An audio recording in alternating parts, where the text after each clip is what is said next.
Assalamualaikum warahmatullahi wabarakatuh. Perkenalkan, nama saya Rosa Kurniati, MPM C0C01941. Saya berasal dari Prodi D3 Akuntansi Fakultas Ekonomi dan Bisnis. Nah, kembali lagi kepada saya, teman-teman. Di sini saya akan melanjutkan materi bab 8 di bagian part 2. Gimana yang tentang part 1 tadi? Semoga teman-teman mengerti dengan apa yang dapat saya jelaskan walaupun banyak kekurangannya. Di sini saya akan melanjutkan bagian part 2-nya. Nah, sekarang saya memasuki ke materi masih transaksi atau aktivasi yang dilakukan entitas anak. Yang berikutnya adalah entitas anak menjual saham tambahan. Jadi, entitas anak menerbitkan saham baru, tapi membeli bukan PT Induk. Yang membeli adalah pihak ketiga. Maka konsekuensi itu kepemilikan saham PT Induk berkurang, maka nanti yang harus dilakukan menghitung selisih berapa penurunan nilai investasi yang dimiliki oleh PT Induk atas PT Anak atas sahamnya di PT Anak nanti. Bandingkan antar penurunnya karena tidak ada kas yang diturunkan oleh PT Induk karena yang membelinya PT ketiga atau pihak ketiga. Sekarang kita lihat di sini, PT Induk membeli 400 lembar saham dari 500 lembar saham beredar PT Anak pada 2 Januari 2015. Pada saat itu, PT Induk membayar 560 juta, yaitu sebesar proporsi nilai aset bersih PT Anak. Komposisi dari ekuitas atas aset bersih PT Anak saat itu terdiri dari saham biasa, yaitu 500 juta. Dan saldo laba 200 juta. Kita hitung, apakah dia pengakuisisi nilai tercatat atau tidak pada nilai tercatat. Ekuitas total dari PT Anak ada 700 juta. Dari 700 juta ini, berapa bagian dari PT Induk? Berarti dikalikan. Nah, hitung dulu persentasinya. 400.000 dibanding 500.000 itu berapa persen? 80%. Ya, sekarang total ekuitas PT Anak itu 700 juta. Berarti 80% dikali 700 juta. Hasilnya 560 juta. Ya, itulah nilai ekuitasnya PT Anak yang menjadi miliknya PT Induk atau yang dikuasai PT Induk itu ada 560 juta. Bandingkan dengan imbalan yang diserahkan oleh PT Induk yaitu 60 juta. Juga maka pastikan akuisisi pada tanggal 2 Januari 2015 itu adalah akuisisi pada nilai tercatat, kemudian lanjutannya sampai ke anak memiliki nilai nominal 1.000, kemudian pada tanggal 31 Desember 2015 PT Anak menerbitkan tambahan saham baru sebanyak 125.000 lembar yang membelinya adalah pihak ketiga atau kepentingan non-pengendalian seharga 1.200 per lembarnya. PT Anak melaporkan pada 31 Desember 2015 yang memperoleh laba 50 juta dan membagikan dividen 30 juta.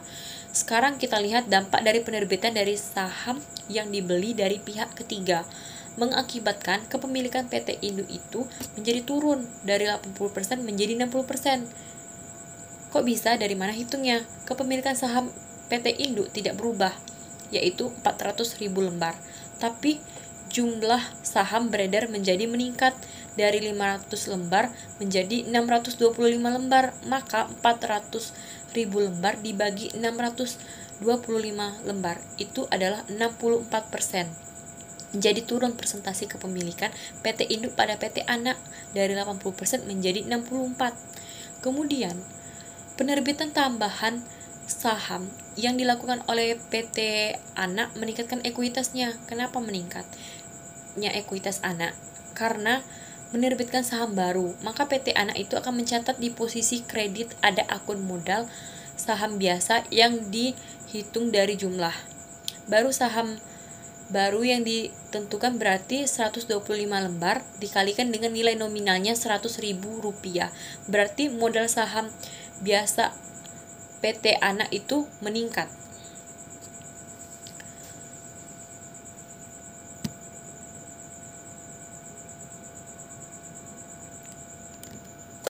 Kenapa meningkatnya ekuitasnya? Karena menerbitkan saham baru, maka PT Anak itu akan mencatat di posisi kredit ada akun modal saham biasa yang dihitung dari jumlah baru saham yang ditentukan, berarti 125 lembar dikalikan dengan 150 juta, berarti ada akun tambahan modal diskon yang juga bertambah 25 juta. Berarti peningkatannya ekuitas PT Anak ketika dia menerbitkan tambahan saham baru itu adalah terjadi peningkatan ekuitasnya 150 juta.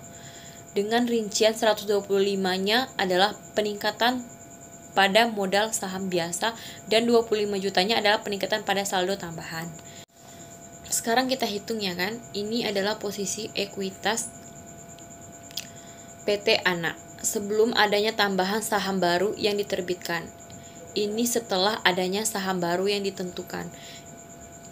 Kepemilikan saham PT Induk sebelum PT Anak menerbitkan saham baru, ini setelah kita kalikan 80%. Kepemilikan PT Saham PT Induk kepada PT Anak sebelum penambahan saham baru ini dengan ekuitas PT Anak sebelum adanya penambahan saham baru, maka tercatat investasinya 576 juta. Kemudian setelah PT Anak menerbitkan saham baru, maka total ekuitasnya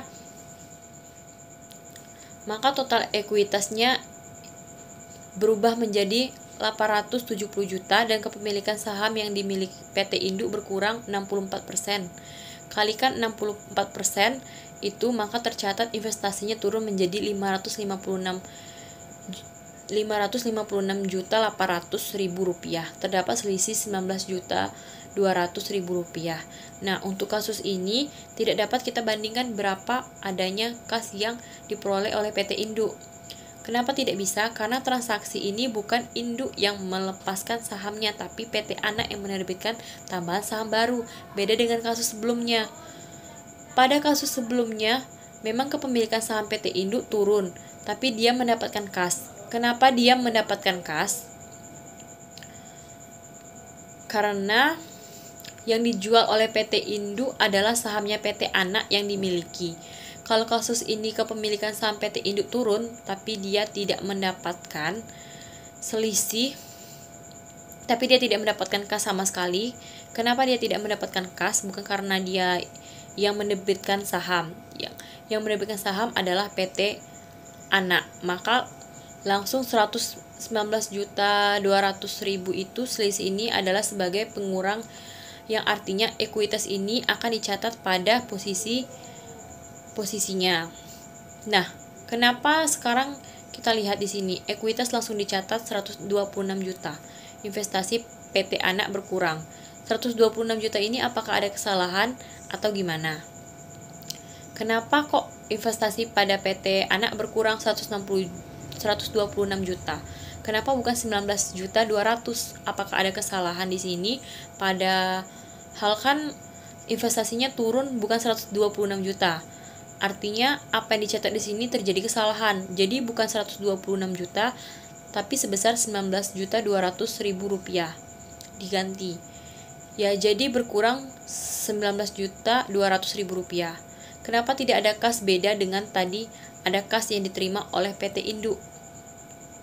Penjelasannya karena dalam kasus PT Induk tidak menjual sahamnya yang dimiliki, tapi dalam kasus ini PT Anak lain menerbitkan tambahan saham baru, yang mendapatkan kas adalah PT Anak. Jadi penyusunan jurnal ini agak berbeda dengan sebelumnya. Kemudian yang dilakukan berikutnya, kita mau membuat jurnal eliminasi. Tapi sebelumnya kita mau menghitung dulu berapa posisi nilai dari investasi dari PT Induk. Kemudian berapa nilai dari kepentingan non pengendali. Baru kita perhitungkan. Kita mulai dari masukan dari saldo 2 Januari 2015 dengan rasio kepemilikan 80%, 20%. Berapa nilai investasi PT Induk? 560 juta. Berapa kepentingan non pengendali? 140 juta. Dari mana hitungnya? Dari 20% kali dengan total ekuitas PT Anak. 2 Januari 700 juta, jadi 700 juta dikali 20%. Itu harus sama dengan saldo biasa. Ditambah dengan PT Anak. Kemudian PT Anak mengumumkan adanya laba bersih kepemilikan tetap masih 80-20%. Nah, dari laba bersih yang diumumkan oleh PT Anak sebesar 80% kali laba yang diumumkan yaitu 50 juta. Berarti 80% kali 50 juta, berarti 40 juta. Itu meningkatkan nilai investasi PT Induk. Kemudian 10 juta meningkatkan karena ingatnya laba itu menambah saldo lama. Dividen yang dibagikan oleh PT Anak sebesar 20 juta.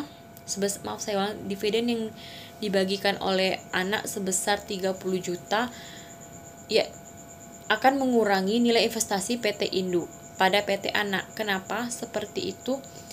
Karena dia mencatat menggunakan pencatatan investasinya.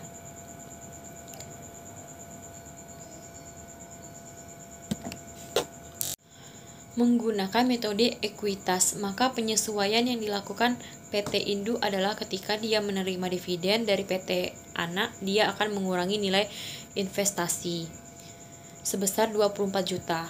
80% dikali 30 juta. Kemudian yang 6 juta yang 20% dikali 24 juta. Itu mengurangi investasi kepemilikan kepentingan non-modal. Dividen yang diberikan itu mengurangi saldo lama. Kemudian terdapat penerbitan saham baru, tadi sudah dihitung.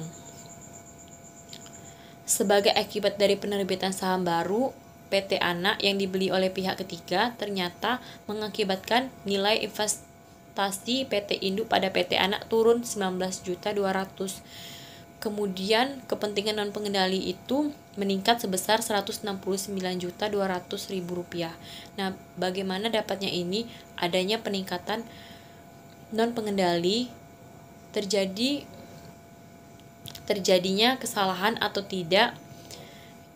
Ini cara menghitungnya, dia kan melakukan waktu menerbitkan saham baru itu terjadi peningkatan ekuitas PT Anak itu sebesar 150 juta. Akibat dari penerbitan saham baru dilakukan oleh entitas anak yang meningkatkan ekuitas pada PT Anak 150 juta membawa konsekuensi nilai investasi yang dimiliki oleh PT Induk atas PT Anak turun menjadi 19.200.000 tadi. Nah, maka itu dijumlahkan menjadi 169.200.000 sehingga sekarang nilai investasi yang dimiliki oleh PT Induk dengan kepemilikannya sudah turun dari 80% ke 64%. Sekarang nilai investasi PT Induk pada PT Anak itu menjadi 556.800.000 rupiah, sedangkan kepentingan non pengendali itu menjadi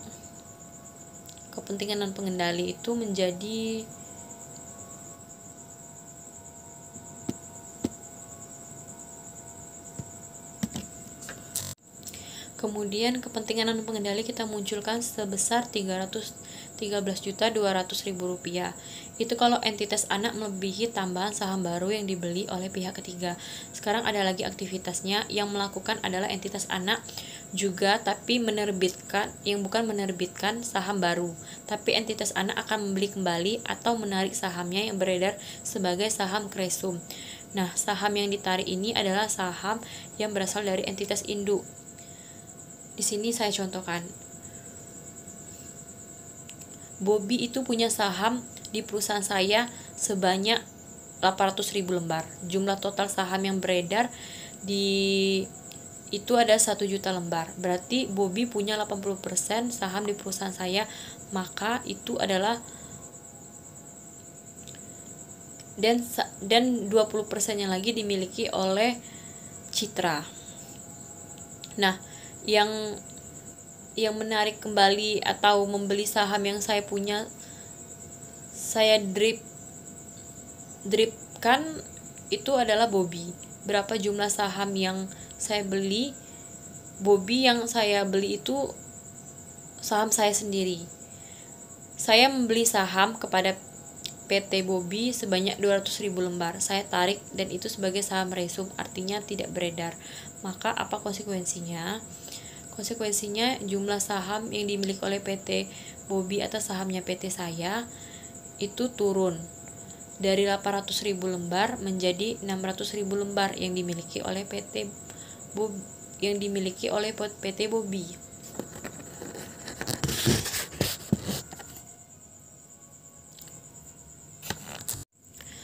Dan 200.000 lembarnya lagi dimiliki oleh PT Citra tadi.